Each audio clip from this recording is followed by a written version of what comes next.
देखेंगे आप लोगों ने एक मूवी देखी होगी स्वदेश शाहरुख खान की, तो उसमें शाहरुख खान जो रहता है करता है क्या है, एक हाइड्रो पावर प्लांट बनाता है। ठीक है, वहाँ पर टरबाइन और जनरेटर के थ्रू एक हाइड्रो पावर प्लांट बनाता है वो। तो वहाँ पर जब वो हाइड्रो पावर प्लांट बनाता है तो उसमें आप लोगों ने देखा होगा कि वहाँ पर एक सोर्स ऑफ वाटर रहता है पहाड़ के ऊपर। उस पहाड़ पे जब वो सोर्स ऑफ वाटर को जब वो देखता है तो वहाँ पर एक बनाता है छोटा सा रिजर्वायर, जिसको हम लोग बोलते हैं फोरबे। फोरबे क्या करता है वहाँ पर, फोरबे भी एक तरीके का रिजर्वायर है, वो भी क्या करता है पानी को स्टोर ही करता है। तो जो भी थोड़ा थोड़ा आज हम लोग डिस्कस करेंगे हाइड्रो इलेक्ट्रिक पावर प्लांट के बारे में। ठीक है, अगर ध्यान से देखा जाए तो अगर हम at the time of independence अगर देखें यानी कि 1947 में, तो हमारी जो टोटल जनरेटिंग कैपेसिटी थी इंडिया की वो थी सिर्फ और सिर्फ 1362 मेगावाट। ठीक है, लेकिन अभी का अगर आप देखेंगे सिनेरियो, मैंने एक सिनेरियो पर अपना वीडियो भी बनाया हुआ है, आप इसके पहले वाला वीडियो देख सकते हैं।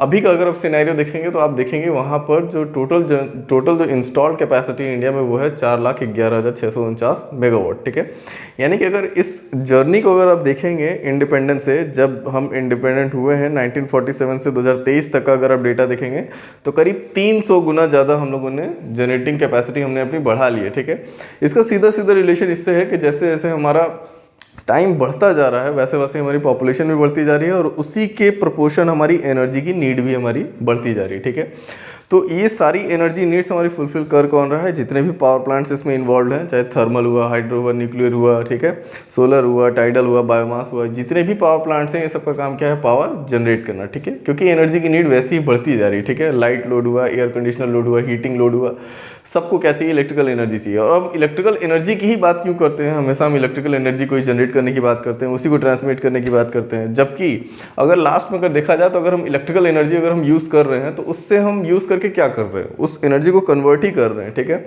इलेक्ट्रिकल एनर्जी को हम लोग कन्वर्ट करते हैं किसमें, लाइट एनर्जी में, हीट एनर्जी में, ठीक है, साउंड में। ठीक है, तो हम वहाँ पर लास्ट में एनर्जी का कन्वर्शन ही कर रहे हैं। तो हम बाकी एनर्जीज को छोड़ के इलेक्ट्रिकल एनर्जी को ही हम ज़्यादा प्रायोरिटी देते हैं, हम उसी को जनरेट कर रहे हैं, उसी को ट्रांसमिट कर रहे हैं। इसका सबसे बड़ा रीज़न ये होता है कि जो इलेक्ट्रिकल एनर्जी होती है उसको ट्रांसमिट करना इजी है। ठीक है, उसको एक जगह से दूसरी जगह ट्रांसमिट करना इजी है। थर्मल एनर्जी को हम एक जगह से दूसरी जगह ट्रांसमिट करेंगे तो बहुत ही डिफिकल्ट प्रोसेस होगा और वो भी लॉन्ग डिस्टेंस के लिए तो वैसे भी इम्प्रैक्टिकल है। ठीक है, तो इलेक्ट्रिकल एनर्जी का जो ट्रांसमिशन है वो काफ़ी ईजी है और इसका कन्वर्शन जो है दूसरे फॉर्म ऑफ एनर्जी में वो भी काफ़ी ईजी है। ठीक है, तो लेकिन यहाँ पर हमको ये समझना है कि हाइड्रो इलेक्ट्रिक पावर प्लांट, तो सबसे पहली बात तो ये कि हाइड्रो इलेक्ट्रिक पावर प्लांट जो होता है वो कन्वेंशनल टाइप की कैटेगरी में आता है, कन्वेंशनल मेथड ऑफ जनरेशन में। कन्वेंशनल मेथड ऑफ जनरेशन का मतलब सीधा सीधा है कि जहाँ पर हम टरबाइन यूज़ करते हैं। ठीक है, जितने भी मेथड्स हमारे पास हैं जिसमें हम टरबाइन यूज़ करते हैं वो सब किस कैटेगरी में आते हैं, कन्वेंशनल मेथड्स ऑफ जनरेशन। ये तो रही बात इसकी।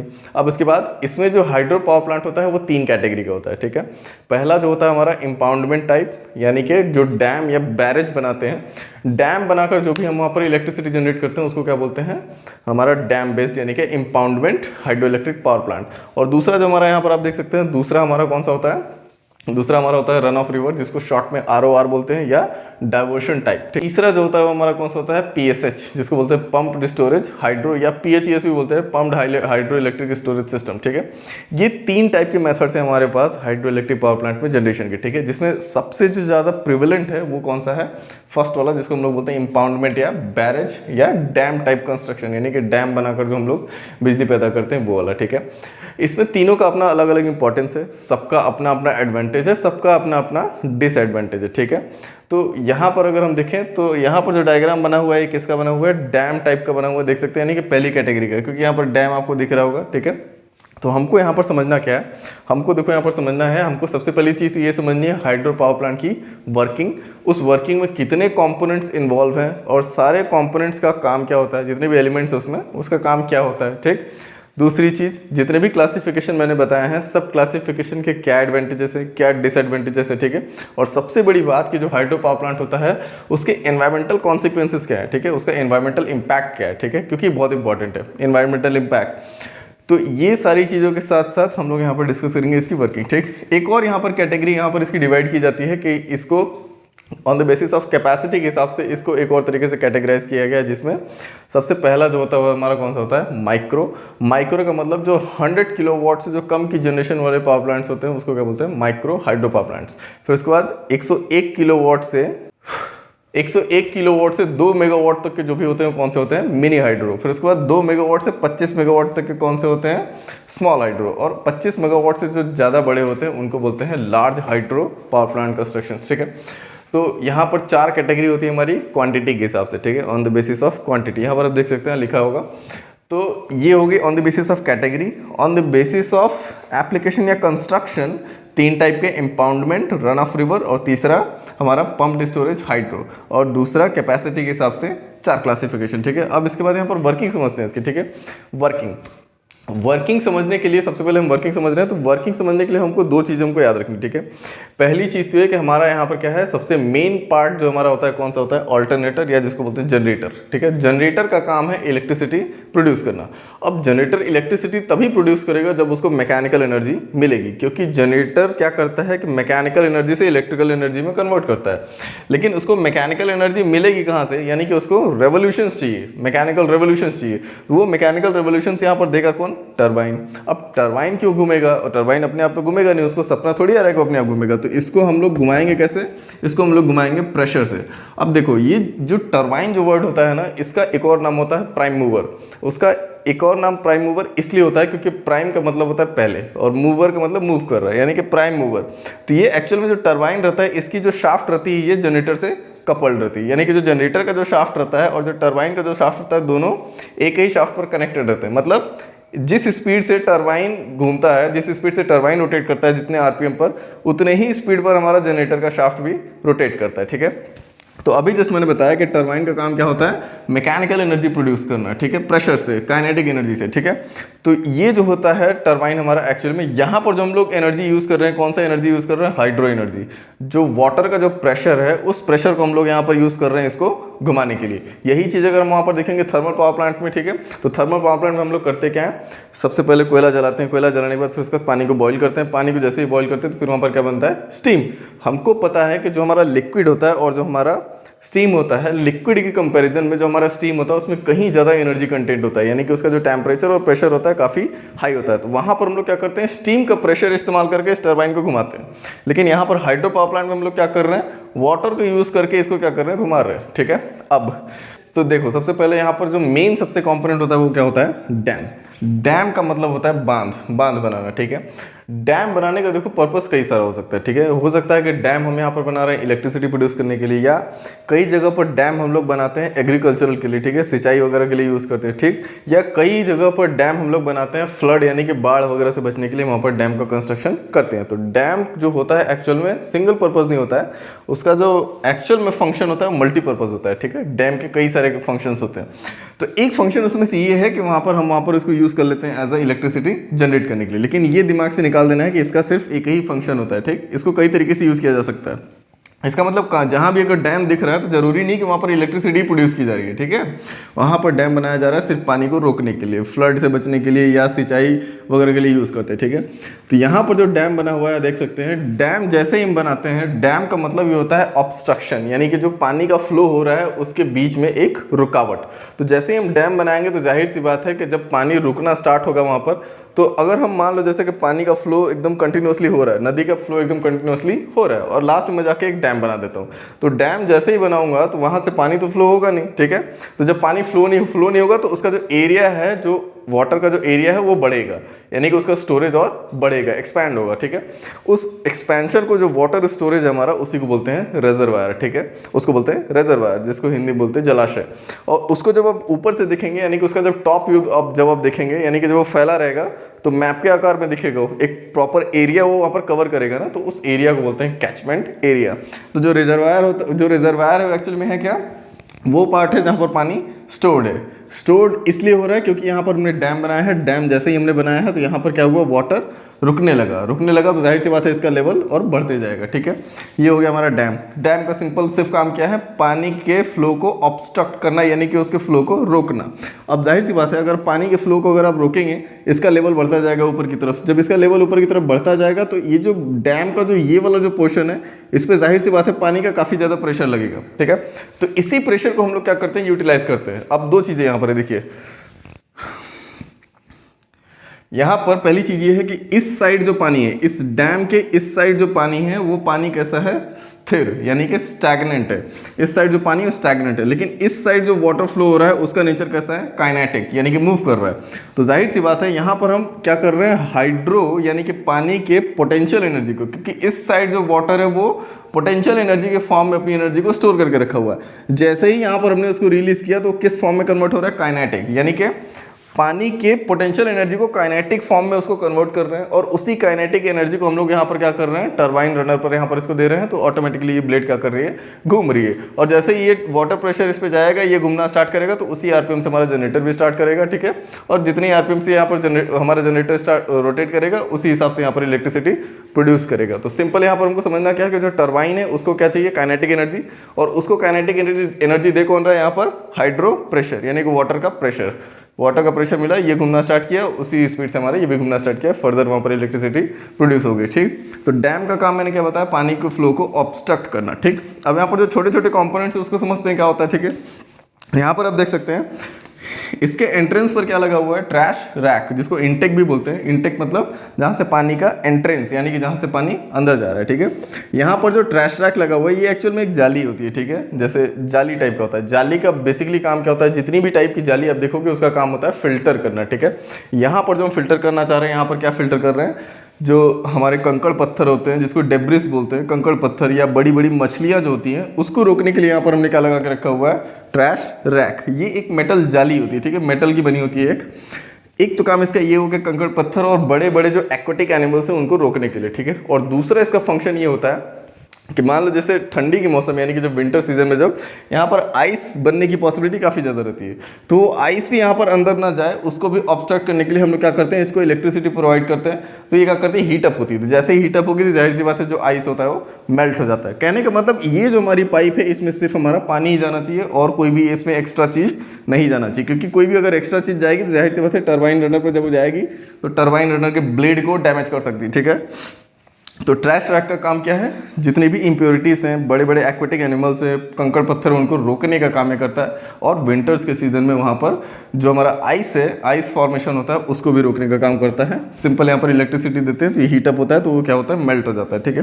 तो ट्रैश रैक का काम क्या है, फिल्टर का, यानी कि पानी जो आ रहा है उसको फिल्टर करके यहाँ पर वाटर ही यहाँ पर देना है, ठीक है। फिर उसके बाद आगे देखते हैं, यहाँ पर क्या लिखा हुआ है, प्रेशर टनल। ये प्रेशर टनल क्या है, ये भी हमारा एक कंक्रीट का स्ट्रक्चर है, ठीक है। कंक्रीट या स्टील का भी बन सकता है। इसमें भी क्या कर रहा है, पानी का ट्रांसमिशन हो रहा है, यहाँ से यहाँ तक फ्लूइड हम यहाँ पर भेज रहे हैं, ठीक है। उसके बाद यहाँ पर बना हुआ है search tank, valve house. Valve house जो होता है वो एक्चुअल में क्या होता है, यहाँ पर वॉल्व एक लगा रहता है। सिंपल एक क्या है, ये स्विच की तरह है। यहाँ पर स्विच हमने घुमाया तो पानी का फ्लो यहाँ से स्टार्ट हो जाएगा, अंदर तक जाएगा, ठीक है। यहाँ पर हमने बंद कर दिया वॉल्व अगर, तो यहाँ पर ही पानी का फ्लो यहीं तक रहेगा, इसके नीचे नहीं जाएगा। बड़े जो हाइड्रो इलेक्ट्रिक पावर प्लांट्स होते हैं वहाँ पर वॉल्व लगा रहता है, ठीक है। और जो छोटे हाइड्रो पावर प्लांट्स होते हैं वहाँ पर क्या इस्तेमाल करते हैं, गेट, ठीक है। तो यहाँ पर ये वॉल्व का काम क्या है, बस फ्लूइड के फ्लो को कंट्रोल करना, यानी कि जो भी पानी आ रहा है उसके फ्लो को कंट्रोल करना, ठीक। उसके बाद पेन स्टॉक, ये पेन स्टॉक दिख रहा है। पेन स्टॉक क्या है, एक सीधा सीधा दिख रहा है, एक क्या है, मीडियम, यानी कि एक पाइप है, एक मोटी सी पाइप है जिसमें हमारा पानी फ्लो हो रहा है। ये भी या तो कंक्रीट का बना हो सकता है या तो हमारा स्टील का बना हो सकता है, ठीक है। ये जो पेन स्टॉक है ये एक्चुअल में कर क्या रहा है, जो हमारा वॉल्व हाउस है और जो टरबाइन है इन दोनों को कनेक्ट कर रहा है, ठीक है। तो मतलब कुल मिला के एक पाथ प्रोवाइड कर रहा है पानी के फ्लो को, ठीक है। उसके बाद यहाँ पर ट्रैश रैक समझ में आ गया, पेन स्टॉक समझ में आ गया, वॉल्व हाउस समझ में आ गया। अब यहाँ पर लिखा हुआ है सर्ज टैंक। सर्ज टैंक होता है बहुत ही इंपॉर्टेंट पार्ट होता है हाइड्रो इलेक्ट्रिक पावर प्लांट का। सर्ज टैंक का काम होता है वाटर हैमरिंग की जो प्रॉब्लम होती है हाइड्रो इलेक्ट्रिक पावर प्लांट में, उसको अवॉइड करना, ठीक है। सर्ज टैंक क्या होता है, सर्ज टैंक का मैंने अभी क्या काम बताया कि सर्ज टैंक जो होता है, जो पेन स्टॉक में वाटर हैमरिंग की प्रॉब्लम होती है उसको अवॉइड करने के लिए यहाँ पर हम लोग सर्ज टैंक बनाते हैं, ठीक। अब ये वाटर हैमरिंग क्या है, हैमर का मतलब सीधा सीधा क्या होता है, हथौड़ा, ठीक है। और वाटर का मतलब होता है पानी। यानी कि होता क्या है कि जब रिड्यूस किया जाता है, यहाँ पर जब लोड रिड्यूस होता है, यानी कि जब डिमांड हमारी कम होती है यहाँ पर, तो जनरेशन भी कम होता है। और जब जनरेशन कम होगी तो जाहिर सी बात है हमारा स्पीड भी वहाँ पर डिक्रीज होगा। तो जब स्पीड डिक्रीज होगा तो टरबाइन की स्पीड भी डिक्रीज होगी, और जब टरबाइन टरबाइन की स्पीड डिक्रीज होगी तो ऑब्वियस है कि ये जो हमारा पानी का फ्लो है ये भी हमको कम नीड होगी। तो जब ये पानी का जो फ्लो है वो जब कम होने लगता है तो क्या होता है, इसमें वाटर क्या होने लगता है, एक्स्ट्रा स्टोर होने लगता है। अब अगर इसकी कैपेसिटी से ज़्यादा अगर पानी अगर उसमें भरने लगेगा तो जाहिर सी बात है उसका प्रेशर बहुत ज़्यादा हो जाएगा और जो पाइप है वो उसके फटने की पूरी चांसेस रहेंगे यहाँ पर।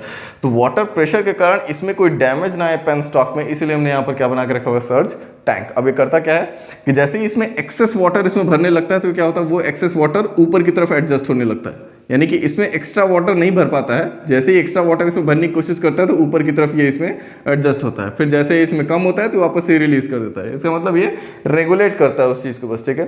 तो मतलब उसमें एक्स्ट्रा प्रेशर न बने पेन स्टॉक में, उसके लिए हम लोगों ने यहाँ पर क्या रखा हुआ है, सर्ज टैंक बना के रखा हुआ है। ये एकदम वर्टिकल बना रहता है, ये भी एक मोटा सा पाइप ही रहता है, वर्टिकली बना रहता है। वाटर की जो वेलोसिटी है और जो प्रेशर है उन दोनों को क्या करता है, कंट्रोल करके रखता है हमारा जो होता है सर्ज टैंक। उसके बाद टरबाइन, यहाँ पर हमको समझ में आ रहा है टरबाइन जो होती है कई टाइप की यूज़ होती है, ठीक है। ये हेड की हमारी हाइट कितनी है, हेड मतलब समझ रहे हो ना आप, हेड मतलब ये वाली चीज़, ये जो हेड है और टरबाइन की, इन दोनों के बीच की जितनी हाइट रहती है उसके हिसाब से यहाँ पर टरबाइन यूज़ की जाती है। कई टाइप की होती है, पेल्टन व्हील हो गया, कैप्लन हो गया, फ्रांसिस टरबाइन हो गई, ठीक है।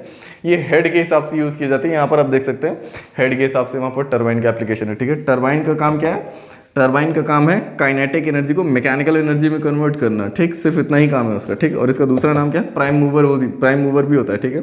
ये जो यहाँ पर क्या दिख रहा है, ड्राफ्ट ट्यूब क्या होता है, सिंपल एक स्ट्रक्चर होता है जो कि इस पूरे टरबाइन को इनक्लोज करके रखता है। मतलब जो भी वाटर आता है पूरा वाटर इस पूरे टरबाइन से इंटरेक्ट होता है, फिर उसको जैसे ही उस पानी का काम हो जाता है तो वापस से इसको ये टेल रेस यानी कि नीचे के तालाब में उसको रिलीज कर देता है, ड्राफ्ट ट्यूब, ठीक है। ये भी एक मेटल का स्ट्रक्चर ही होता है। फिर उसके बाद यहाँ पर स्पिलवे, ऊपर एक लिखा हुआ है स्पिलवे क्या होता है, स्पिलवे सिंपल गेट्स होते हैं, कंक्रीट के हो सकते हैं, मेटल्स के हो सकते हैं। इन गेट्स का काम सिंपल क्या है कि जैसे ही इस डैम में क्या होता है, पानी का जब लेवल जब बढ़ने लगता है ऊपर की तरफ, ठीक है, जब पानी का लेवल इसमें ऊपर की तरफ बढ़ने लगता है तो स्पिलवे जो होता है, मैंने भी जस्ट बताया कि क्या है, गेट। हम लोग इस गेट को क्या कर देते हैं, ओपन कर देते हैं। तो जैसे ही ओपन कर देते हैं तो पानी बाहर की तरफ निकल के अपना रिलीज हो जाता है इधर टेल रेस की तरफ, ठीक है। मतलब कहने का जब पानी का अमाउंट जब बढ़ने लगता है डैम में तब हम लोग वहाँ पर क्या करते हैं, स्पिलवे जो होता है हमारा गेट, उसको हम लोग क्या कर देते हैं, ओपन कर देते हैं। मतलब जो भी पानी रहता है उसको रिलीज कर देते हैं, ठीक। तो यहाँ पर स्पिलवे का काम ये है। अब इसमें अगर तीनों टाइप मैंने जो बताया था स्टार्टिंग में, तीनों टाइप में वर्किंग तो समझ में आ गई कि इसमें जितनी भी चीज़ें हैं उन सबका वर्किंग क्या है, ठीक है। इसमें जो तीनों टाइप है हमारे, यानी कि इम्पाउंडमेंट टाइप और या जिसको डैम या बैरेज टाइप बोलते हैं, और दूसरा जो हमारा ROR यानी कि diversion type, run of river type, और तीसरा जो हमारा था PSH यानी कि pump storage hydro power plant, ठीक है। इन तीनों में अगर देखा जाए तो इन तीनों में सबसे ज़्यादा जो एनवायरमेंटल इम्पैक्ट है वो पहले वाले से, यानी कि जो हमारा डैम वाला है, डैम कंस्ट्रक्शन टाइप, वो उसका सबसे ज़्यादा एनवायरमेंटल इम्पैक्ट है, ठीक है। कई जगह पर यहाँ पर इंडिया में जब भी डैम बनाने की कोशिश की गई है, ठीक है, या डैम की हाइट बढ़ाने की कोशिश की गई है तो वहाँ पर कई सारे एनवायरमेंटल एक्टिविस्ट वहाँ पर पार्टिसिपेट किए और उसका काफ़ी मतलब प्रोटेस्ट किए ताकि उसका कंस्ट्रक्शन ना हो, क्योंकि इसका एनवायरमेंटल इम्पैक्ट काफ़ी ज़्यादा है। उसमें वन ऑफ द रीज़न है जैसे कि माइग्रेशन ऑफ पीपल्स या एक्वेटिक एनिमल्स का, ठीक है, या फॉरेस्ट कवर जो है उससे काफ़ी ज़्यादा डिवास्टेट होता है। तो इसके बहुत सारे एनवायरमेंटल कॉन्सिक्वेंसेस है, ठीक है, जो कि एनवायरनमेंट के लिए ठीक नहीं है। तो इसका जो एनवायरमेंटल इम्पैक्ट है वो काफ़ी डीप है, ठीक है। तो इसको अवॉइड करने के लिए कई सारे जो हमारे एनवायरमेंटल एक्टिविस्ट थे जैसे कि मेधा पाटेकर थी, ठीक है। मेधा पाटेकर ने जो एक वहाँ पर आंदोलन चलाया था, नर्मदा बचाओ आंदोलन, जिसको NBA बोलते हैं, उसकी लीडर रही वो। फिर उसके बाद आपका जो टेहरी डैम जो कंस्ट्रक्शन था उसमें पार्टिसिपेट किया था हमारे सुंदरलाल बहुगुणा ने। तो वहाँ पर उनका भी काफ़ी रोल था प्रोटेस्ट में, ठीक है। कई दिनों तक हंगर स्ट्राइक भी किया उन लोगों ने, ठीक। तो जो डैम का कंस्ट्रक्शन है उसका जो इम्पैक्ट है काफ़ी ह्यूज है, ठीक है। तो इसीलिए डैम का कंस्ट्रक्शन हम अब यहाँ पर लार्ज हाइटों पर ज़्यादा फोकस नहीं कर रहे हैं, ज़्यादातर हम किस पे फोकस कर रहे हैं, स्मॉल, मिनी और माइक्रो पर फोकस कर रहे हैं, ठीक है। इसमें कोई डाउट नहीं कि कई जगह पर अभी भी लार्ज हाइड्रो का कंस्ट्रक्शन चल रहा है, लेकिन हम उसकी फिजिबिलिटी पहले स्टडी करते हैं कि ये एनवायरमेंटल इम्पैक्ट इसका ज़्यादा ना हो, ठीक है। जब भी हम डैम बना रहे हैं तो वहाँ पर आसपास की जो लोकेलिटी है वहाँ पर विलेजर्स यानी कि जो हैबिटेट है वहाँ पर हैबिटेट का लॉस नहीं होना चाहिए, ठीक है, क्योंकि हैबिटेट का लॉस होगा तो जाहिर सी बात है वो भी एक एनवायरमेंटल इम्पैक्ट की कैटेगरी में आएगा, ठीक। फिर उसका जो माइग्रेशन है सबसे बड़ा इशू है, जो डैम का कंस्ट्रक्शन है उससे सबसे बड़ा इशू किसका है, माइग्रेशन ऑफ पीपल्स का, ठीक है, माइग्रेशन ऑफ लिविंग बींग्स का, ठीक। तो ये थी, इससे कई सारे प्रॉब्लम्स है, इसके कई सारे मल्टीपल प्रॉब्लम्स है, ठीक है, वो मैं बाद में डिस्कस करूंगा इसमें बाकी जो चीज़ें हैं मैंने बताया कि इसमें सबसे ज़्यादा इन्वायरमेंटल इम्पैक्ट किसका है, पहले वाले का। जो कम इम्पैक्ट है वो है कौन सा, रन ऑफ रिवर। लेकिन उसका एक सबसे बड़ा ड्रॉबैक ये है रन ऑफ रिवर का कि इसमें मतलब श्योरिटी नहीं कि हमको हमेशा 12 महीने वहाँ पर बिजली मिलेगी, ठीक है। जब तक पानी का फ्लो हो रहा है तब तक हमको वहाँ पर इलेक्ट्रिसिटी मिलती रहेगी, क्योंकि यहाँ पर हम रन ऑफ रिवर में किसी भी डैम का कंस्ट्रक्शन नहीं करते, ठीक है। हम किसी भी डैम का कंस्ट्रक्शन नहीं करते हैं, बस पानी का जो फ्लो रहता है उसी के डाइवर्शन को यूटिलाइज करते हैं। कहने का मतलब, अगर आप देखेंगे, आप लोगों ने एक मूवी देखी होगी स्वदेश, शाहरुख खान की, तो उसमें शाहरुख खान जो रहता है करता क्या है, एक हाइड्रो पावर प्लांट बनाता है, ठीक है। वहाँ पर टरबाइन और जनरेटर के थ्रू एक हाइड्रो पावर प्लांट बनाता है वो। तो वहाँ पर जब वो हाइड्रो पावर प्लांट बनाता है तो उसमें आप लोगों ने देखा होगा कि वहाँ पर एक सोर्स ऑफ वाटर रहता है पहाड़ के ऊपर। उस पहाड़ पे जब वो सोर्स ऑफ वाटर को जब वो देखता है तो वहाँ पर एक बनाता है छोटा सा रिजर्वायर, जिसको हम लोग बोलते हैं फोरबे। फोरबे क्या करता है, वहाँ पर फोरबे भी एक तरीके का रिजर्वायर है, वो भी क्या करता है, पानी को स्टोर ही करता है। तो जो भी थोड़ा थोड़ा पानी आता रहता है उसको उस फोरबे में स्टोर कर लेता है। फिर उसके बाद उस फोरबे से एक मोटी सी पाइप नीचे जाती है जिसको बोलते हैं पेन स्टॉक, ठीक है। तो पेन स्टॉक से जैसे ही नीचे आता है तो फिर उसको टरबाइन पर वो उसको रिलीज करता है। तो यहाँ पर भी अगर आप देखेंगे, ये जो एग्जाम्पल है इस मूवी में किसका है, रन ऑफ रिवर का, यानी कि हाई हेड है हमारे पास पहले से ही अवेलेबल है और हमारे पास लो हेड है पहले से अवेलेबल है, ठीक है। हाई हेड और लो हेड हमारे पास दोनों चीज़ें वहाँ पर अवेलेबल है। तो हम वहाँ पर बस उस नेचुरल जो हमारा वहाँ पर सोर्स ऑफ वाटर है हम उसी को यूज़ कर रहे हैं, ठीक है। वहाँ पर प्रेशर ऑटोमेटिकली बना बनाया हमको मिल रहा है, लेकिन यहाँ पर अगर आप देखेंगे तो हम प्रेशर यहाँ पर फोर्सफुली क्रिएट कर रहे हैं, क्योंकि हम डैम बना रहे हैं, फिर उसके बाद वाटर को रिलीज कर रहे हैं। यहाँ पर हाई हेड लो हेड हम यहाँ पर क्रिएट कर रहे हैं फोर्सफुली। तो ये जो हुआ डैम बेस्ड हुआ। तो रन ऑफ रिवर जो होता है उसमें हम डैम का कंस्ट्रक्शन नहीं करते हैं, ये कोई कंपलसरी नहीं है, ठीक है। फिर उसका जो तीसरा होता है हमारा पंप, जो हमारा पीएसएच होता है, उसका जो एप्लीकेशन है, उसका एप्लीकेशन किसमें है, जो जितने भी पीक लोड डिमांड्स होते हैं उसको फुलफिल करने में पीएसएच का बहुत बड़ा रोल है, ठीक है। पीएसएच जो होता है एक्चुअल में करता क्या है, देखो इसी में अगर हम इसको समझ ले, पीएसएच होता क्या है, पंप स्टोरेज हाइड्रो। ये एक बैटरी की तरह काम करता है, पता है, एक जायंट बैटरी की तरह है। पता है कैसे बैटरी की तरह काम करता है, इसमें एक्चुअल में करते क्या है कि जब सरप्लस जनरेशन जब होता है, सरप्लस जनरेशन का मतलब जितनी हमारी नीड है उससे सब ज़्यादा जनरेशन करते हैं। सपोज 100 मेगावाट की अगर हमारी नीड है और हम वहाँ पर 110 मेगावाट अगर हम वहाँ पर जनरेट कर रहे हैं, तो जो 10 मेगावाट है उस सरप्लस जनरेशन 10 मेगावाट को हम लोग क्या करते हैं, उसको यूज़ करते हैं। लेकिन यहाँ पर इसी जनरेटर को एज अ मोटर की तरह काम कराते हैं, ठीक है। तो ये मोटर कैसे काम करती है, एज अ पंप की तरह। तो जो पीएसएच रहता है वहाँ पर फ्रांसिस टरबाइन लगी रहती है। फ्रांसिस टरबाइन जो होती है रिवर्सिबल होती है, यानी कि जनरेशन के वक्त जैसे घूमती है उसका उल्टा भी एक फंक्शन कर सकती है, यानी कि वो पंप की तरह काम कर सकती है। यानी कि जो हमारा वाटर है नीचे साइड वो उसको पंप करके ऊपर की साइड पहुँचा भी देगी, ठीक है। तो जो एक्चुअल में होता है फ्रांसिस टरबाइन जो होता है वो सेंट्रीफ्यूगल पंप की तरह काम करने लगता है, ठीक। तो जो एक्स्ट्रा जनरेशन हम वहाँ पर करते हैं, सरप्लस जनरेशन हम वहाँ पर करते हैं, उसी को हम लोग यूज़ करके नीचे से पानी ऊपर की तरफ पंप कर लेते हैं। तो जब सरप्लस हुआ तो हमने पानी को पंप कर लिया ऊपर। अब जब हमको एनर्जी की नीड होगी तो वापस से पानी को रिलीज कर देंगे। तो जब वापस से पानी को जब रिलीज करेंगे नीचे साइड, तो ऑब्वियसली हमारा जो टरबाइन घूमेगा फिर ये जनरेटर की तरह काम करेगा। तो मतलब कहने का जो पीएसएच है एक्चुअल में क्या है, ये एनर्जी को हम लोग क्या कर रहे हैं, वहाँ पर स्टोर कर रहे हैं in the form of hydro, ठीक है। तो जब सरप्लस हो रहा है तो हम एनर्जी को पंप करके ऊपर चढ़ा दे रहे हैं, और जैसे ही हमको नीड हो रही है तो हम उसको वापस से रिलीज कर दे रहे हैं। मतलब जब हमको नीड हो रही है तो हम क्या कर रहे हैं, उसको एज ए जनरेटर की तरह काम कर रहे हैं। जब नीड नहीं हो रही तो हम लोग उसी को एज ए मोटर की तरह काम करवा के जो हमारा वाटर उसको पंप करके ऊपर चढ़ा दे रहे हैं। तो हमारा वाटर जो स्टोर हो जा रहा है, तो उसको हम जो वापस से रिलीज करेंगे तो जाहिर सी बात है हमको क्या मिलेगा, इलेक्ट्रिकल एनर्जी मिलेगी ना, ठीक। तो यहाँ पर जो ये 3 टाइप के हैं, तीनों के मैंने बताया कि तीनों के जो कॉन्सिक्वेंसेस हैं एनवायरमेंटल इम्पैक्ट, जिसमें जो फर्स्ट वाला है डैम टाइप का, उसका सबसे ज़्यादा एनवायरमेंटल इम्पैक्ट है। सबसे जो लीस्ट एनवायरमेंटल इम्पैक्ट होता है वो किसका होता है, यही क्या बोलते हैं हमारा रन ऑफ रिवर का, क्योंकि इसमें हम किसी भी तरीके के डैम का कंस्ट्रक्शन नहीं करते हैं, ठीक है। जो हमारा पीएसएच होता है उसका सबसे ज़्यादा एप्लीकेशन किसमें होता है, पीक लोड को मीट करने में, ठीक है। जब भी पीक लोड की डिमांड्स होती है उसमें इसका सबसे बड़ा रोल है। और सबसे बड़ी खास बात तो ये होती है कि इसकी एफिशिएंसी सबसे ज़्यादा होती है। जो हाइड्रो पावर प्लांट होता है इसके एडवांटेजेस आप देख सकते हैं कई सारे हैं। इसमें सबसे बड़ा जो एडवांटेज है जो हमारा हाइड्रो इलेक्ट्रिक पावर प्लांट होता है उसका ये होता है कि इसकी एफिशिएंसी 80 to 90% होती है, ठीक। और दूसरी चीज़ कि ये स्टार्ट भी बहुत जल्दी हो जाता है। इसका मतलब जो इसका स्टार्टिंग टाइम है वो काफ़ी फास्ट है, यानी कि 80 से 90 सेकंड के अंदर जो हमारा हाइड्रो इलेक्ट्रिक पावर प्लांट होता है वो स्टार्ट हो जाता है। अब इसका डिसएडवांटेज तो मैंने पहला बताया कि इसका डिसएडवांटेज, इसका जो हमारा एनवायरमेंटल इम्पैक्ट है वो काफ़ी ह्यूज है। लेकिन उसी के साथ साथ एक और इसका डिसएडवांटेज है कि इसका जो हमारा क्या बोलते हैं कंस्ट्रक्शन कॉस्ट है, अगर डैम टाइप की बात करें तो कंस्ट्रक्शन कॉस्ट इसका बहुत ही हाई आता है, ठीक है। लेकिन उसी के साइड अगर हम देखें वहाँ पर तो इसका ऑपरेशनल कॉस्ट इसका बहुत ही लो है, ठीक है।